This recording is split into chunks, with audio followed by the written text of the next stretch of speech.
And what's Mark Carney doing while we are getting hammered by U.S. tariffs? Oh, walking around the streets. Canada's strong. We can give ourselves far more than anyone can take away. We're building this great country. I just met with the Premier, building BC, building Canada, building in a Canadian way. Building sustainably, building together, building positively, and that's what we're going to do. And yes, we'll come to something with the Americans, something constructive with the Americans. That sounds like the new word they are going to start using. Something constructive, very constructive conversations. He ran on this being a crisis, and here he is doing nothing about this so-called crisis. He's just hiding at this point. He has nothing to provide. Things continue to get worse and worse for the Liberal Party, and it's gotten to the point where even the American mainstream media is calling them out directly to their face. Good morning to you. Good morning, Ms. Brennan. You were just here in Washington negotiating, and while the talks are officially continuing, you left town without a deal, and you left town with now what is a 35% tariff on goods. How much of a setback was the president's decision to do that while you are still at the table?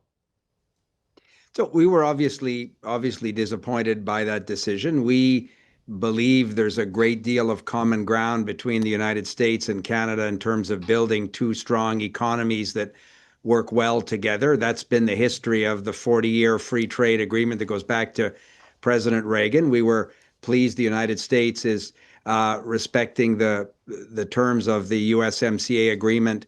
That's vital, we think, to the cost of living and affordability, certainly in the United States. It's true in Canada as well. So we're going to continue to do the work. We left always with a better understanding of the American concerns in the trading relationship. Ambassador Greer, Secretary Lutnick engaged with us in constructive, cordial conversation. So we're prepared to stick around and do the work needed. We think, Ms. Brennan, that the economies of both countries are strengthened when we do things together. The trading relationship between Canada and the United States is unlike other partners.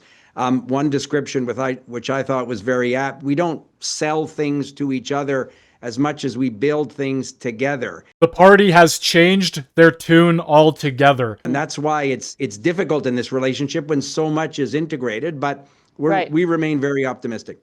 But you heard Ambassador Greer say because Canada retaliated to the initial tariffs, so all the way back in April when Prime Minister Trudeau was in office, you're paying the price now, even though you have a new government in place. If that's the issue, why not make that concession and pull back? So Prime Minister Carney, our new Prime Minister, has, we think, built a very business-like, respectful relationship with President Trump. We think that's obviously very important to Canada, and we think to the United States. We're dealing with, take, for example, the steel sector in Canada. It's a strategic importance to national security in Canada, as it is for President Trump and the American economy. We now have a situation where there's a 50% tariff. We're the biggest steel export market for the United States. Right. We have a 25% tariff. There's a 50% tariff when we want to sell something into the United States. So effectively, we're blocked from doing that. But the national security interest of Canada requires that we have a viable steel and aluminum sector. And my conversations with Secretary Lutnick and others are that therein lies an example where if we do the right work together, we have, Ms. Brennan, the toughest rules of any country dealing with Chinese dumping into Canada. We have melt and pour tracing so that products coming from other countries with Chinese steel can't be dumped into the Canadian market. So we're looking and advancing ideas where we can do that work with the United States, at the same time ensuring that our economy continues to have sectors vital to the economic future of Canada. But that's not in contradiction to President Trump's national security objectives in the United States, of course.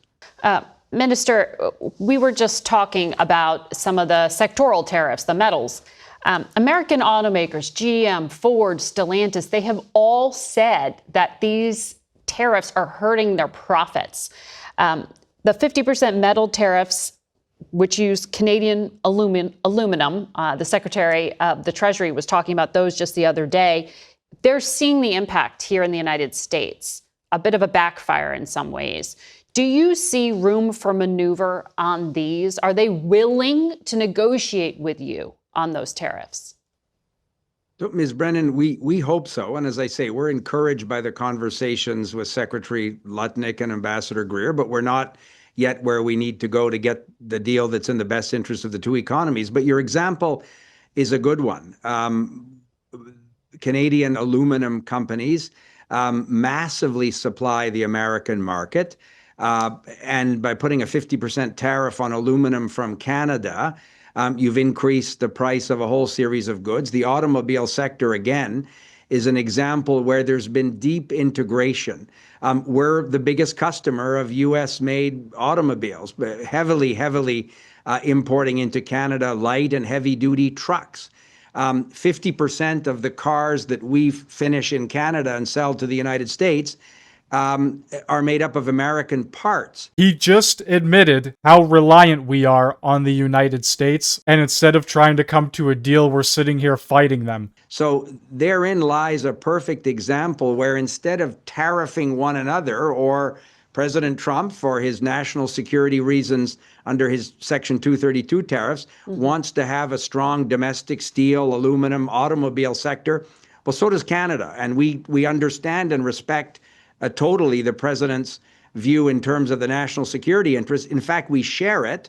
And what we've said to our American counterparts is, how can we structure the right agreement where we can both continue to supply one another in a reliable, cost-effective way that preserves jobs essential to the American economy, but the same thing's true, obviously, in Canada as well. Well, are there any plans for the two leaders to speak? I saw President Trump said your prime minister called him Thursday and they just never connected. I mean, are tensions that high? And given the changing justification for the tariffs, do you really feel like you're negotiating with the other side in good faith? Yeah, sure we do. Of course we do. As I say, the conversations have been informative, constructive, and cordial. Well, there you have it from Dominic LeBlanc himself. A constructive conversation is not getting a deal and getting completely ignored by your number one trading partner. Anyway, I'd like to know what you think down in the comments section below. Hit that like button, hit that sub button if you are new, and thank you very much for watching.